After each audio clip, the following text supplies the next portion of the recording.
Colleagues, as I think you know, a meeting has just taken place of all the TUC's public service unions, 24 of our affiliates, and that follows on from the debate which you heard this morning at our Congress that demonstrated total unity amongst the unions, and it also demonstrated a huge frustration at the failure to make progress in the negotiations.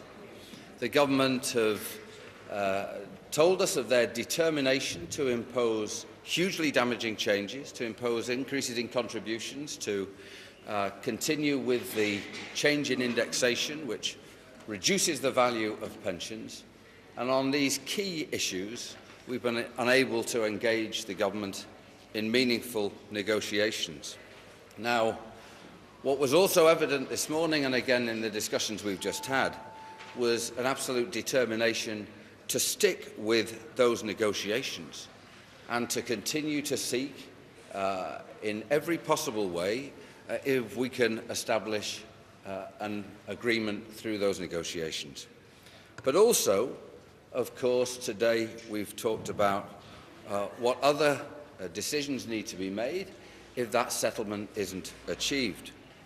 Now, you'll know that on June the 30th, 4 of our affiliated unions took industrial action. As some colleagues reported in the debate this morning, 10 other unions have now reported on decisions to move towards ballots for industrial action. This afternoon we discussed the way in which unions wanted to work together to take this campaign forward, and a unanimous decision was reached to hold a day of action on November the 30th. Now, on that day, some unions will be asking members to take industrial action. Others might want to show support in other ways, through lunchtime meetings and rallies and events that bring public service workers together with their communities in a united call for fairness. And undoubtedly this will be, if we don't achieve a settlement to avert this, this will be the biggest trade union mobilisation for a generation. And further considerations being given to what other actions might be appropriate beyond that day of action if a settlement isn't secured.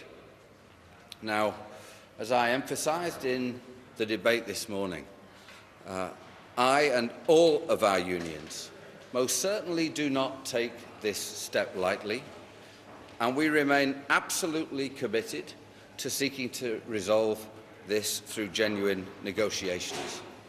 But for that to succeed, we need the government to take a new approach, to bring new proposals to the table, to engage in a genuine spirit of seeking agreement. We'll be trying to achieve that. We'll be meeting the government to continue the talks with them next week. But if those talks don't make progress, then we'll see that day of action on November the 30th.